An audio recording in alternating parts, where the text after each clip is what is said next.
नमस्कार, जोहार झारखंड में आप सभी का बहुत बहुत स्वागत है। मैं हूं आपके साथ सिरांधा शेखर। झारखंड की सभी खबरों को विस्तार से जानेंगे, लेकिन सबसे पहले झारखंड 2020।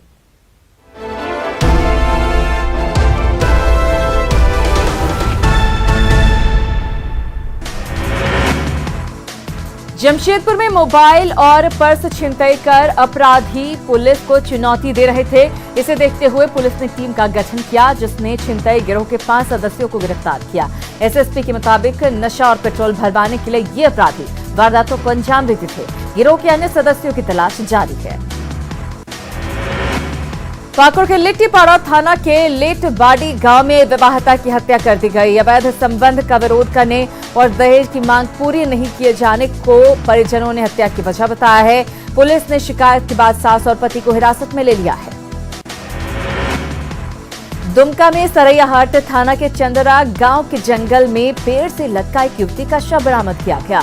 मृतक का चेहरा जला हुआ था। 1 मार्च को परिजनों ने उसकी गुमशुदगी की रिपोर्ट लिखवाई थी। शव कब्जे में लेकर पुलिस जांच में जुट गई है। पाकुड़ में एक और ऊंट की मौत होने के साथ ही अब तक 10 ऊंटों की जान जा चुकी है। वहीं केवल 19 ऊंट ही जीवित हैं। रेंजर ने बताया कि ऊंट के दांत झड़ गए थे, जिससे वो भोजन नहीं कर पा रहे थे। ऐसे में उन्हें तरल भोजन कराया जा रहा था। सभी ऊंटों को वन विभाग के कैंपस में रखा गया है। सरायकेला में प्रशासन की लापरवाही से बिजली की बर्बादी हो रही है। यहाँ रोड के किनारे लगाए गए स्ट्रीट लाइट दिन भर जलती रहते हैं। वहीं रात के समय में कुछ ही लाइट जलती हैं। बेवजह बिजली की बर्बादी का खामियाजा लोगों को भुगतना पड़ रहा है। साहिबगंज में बिजली विभाग ने सभी बकायेदारों को 31 मार्च तक बकाया बिजली बिल जमा करने का निर्देश दिया है। ऐसा नहीं करने पर सरकारी और गैर सरकारी संस्थानों के बिजली का कनेक्शन काटने की चेतावनी दी गई है। साहिबगंज में अग्निशमन विभाग की दमकल कर्ज के डीजल से चल रही है। पेट्रोल पंपों पर गाड़ियों के डीजल का लाखों रुपया बकाया है और मार्च महीने तक बकाया जमा नहीं करने पर डीजल बंद करने का अल्टीमेटम दिया गया है। गर्मी के दस्तक तेज होने के साथ ही साहिबगंज के पहाड़ी इलाकों में पानी की किल्लत बढ़ने लगी है। तालाब के साथ ही झरने का भी पानी घटने से लोगों को 5 किलोमीटर की दूरी तय कर पानी लाना पड़ता है। डीडीसी ने जल्द ही पानी की आपूर्ति का भरोसा दिलाया है।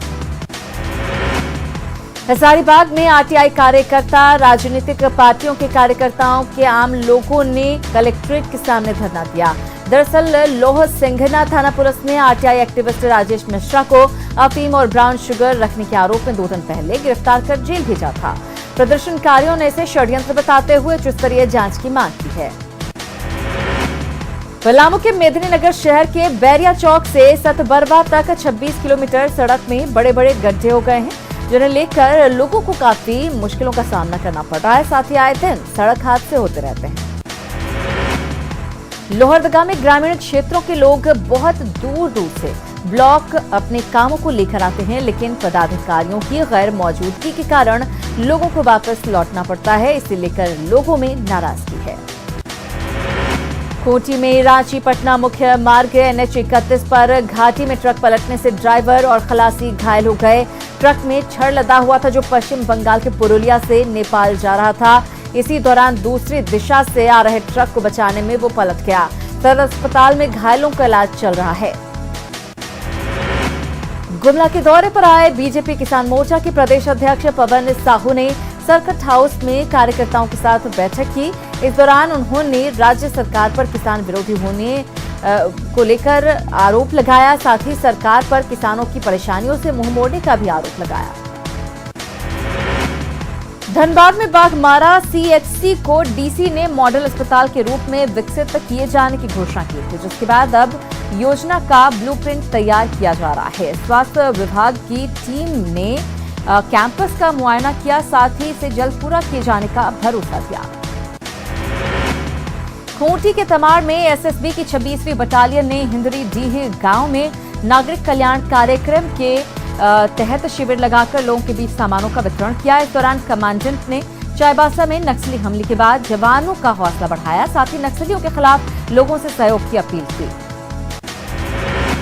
दुमका में नीति आयोग और झारखंड शिक्षा परियोजना के द्वारा सेमिनार का आयोजन किया गया, जिसमें नई शिक्षा नीति में शिक्षकों की भूमिका और चुनौती पर चर्चा की गई।